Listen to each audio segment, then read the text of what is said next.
Hey guys, Zombie here, and welcome to the walkthrough for 12 minutes. Now you probably came here from one of my guides for achievements or endings, so welcome if you're here from that. If not, there will be a playlist down in the description. This is just going to be basically a very quick speedrun-esque way of getting all the story dialogue in order to unlock all the achievements. So this isn't going to even showcase an ending, it's just going to basically show all the story text you have to get through till you get to the point where you have the option to complete every other achievement. Keep in mind, some of the achievements are missable and have little things you have to do in the middle of all this, so check out the playlist in the description for all of the videos to make sure you're not missing out on any.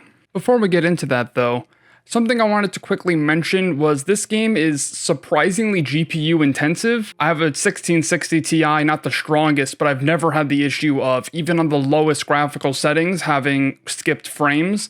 So if you notice any weird, frame issues, just know that's not on your end, it's not your internet, it's not YouTube being funky, it's my end, and I apologize. So I just wanted to make sure you knew it's not anything on your side. Additionally, I was looking at the stats and noticed over 98.5% of viewers are unsubscribed, so if this helps you, please go down and subscribe. Other fun links down there include my Twitch, my Discord, and my Twitter, and my Clips channel. Without any further ado, let's get into the video. So the first thing you're going to need to know how to do is how to put your wife to sleep so you can talk to the cop. So you're going to grab the cup, you're going to fill it up with water, then you're going to go into the medicine cabinet and grab the sleeping pills, and then put the sleeping pills inside the mug. You have to do this in a place where she can't see you or she will not drink the water. Then you just have to give her the water. She said she was thirsty, so you have to do this before she drinks the water naturally, because she will do that in her normal pathing. Yeah. Then you have to go in the bedroom and flip the switch on and off. From that point forward, you can get into the closet, and then you can actually wait until the cop gets there.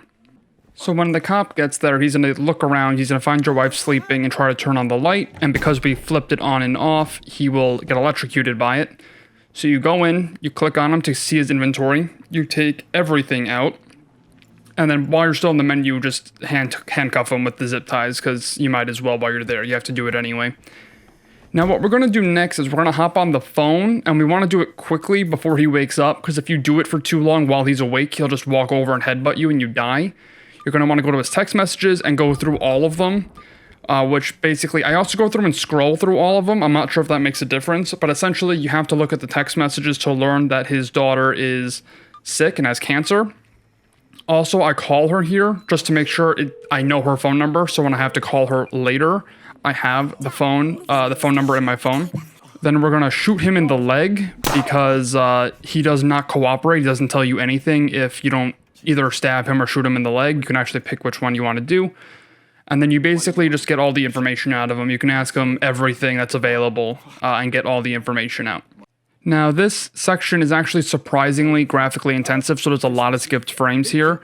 But you can just go through and literally choose every option from every branching path of dialogue. You have to, just so you get all the information from him, and then we're ready to move on. Now, unfortunately, the next part of footage got lost, so I'm just going to show you how to get the watch, which is something you need for this next part of the story. You can use your keys or a knife or a spoon, and if you use it underneath the medicine cabinet, it'll say there's a vent there. And then, we used that already, so then you look in there, you can't see it, but if you look around, you'll see your icon changes to either object or pocket watch, so you want to pick that up. So now I'm just going to quickly tell you what's supposed to happen during this loop. This is what you're going to do, even though the gameplay isn't showing it. You're going to tell your wife that a cop is coming to arrest her for murder of her father. Then you're going to tell her you're stuck in a time loop. Then you're going to prove it by showing her the watch that you picked up. Then you're going to get the Polaroid from the fridge, and then you're going to click on it a bunch of times so it says, she couldn't have killed her father because she was hundreds of miles away on New Year's Eve, on December 31st. And then you're going to show your wife the Polaroid, and then she'll understand that she's not responsible. And that's the whole loop you have right there. So now that you completed that, on the next loop, once again, you're going to make your wife go to sleep, and you're going to tie up the cop. And now there's going to be a lot more dialogue options to unlock new information. Don't forget to either shoot him in the leg or stab him to get him to speak. So now you can tell him that your wife is innocent, and he'll say, I need proof, and you show him the Polaroid. So now you tell him, hey, that's when she was here, so she couldn't have done it. now you have new dialogue options. So you want to go through those, and then we can move on to the next loop. Make sure you go through all of them. You have plenty of time and you won't run out. So just ask them all the options and we can move on. Now, on the next loop, you have the first opportunity to have a conversation with Bumblebee that actually does something favorable for you.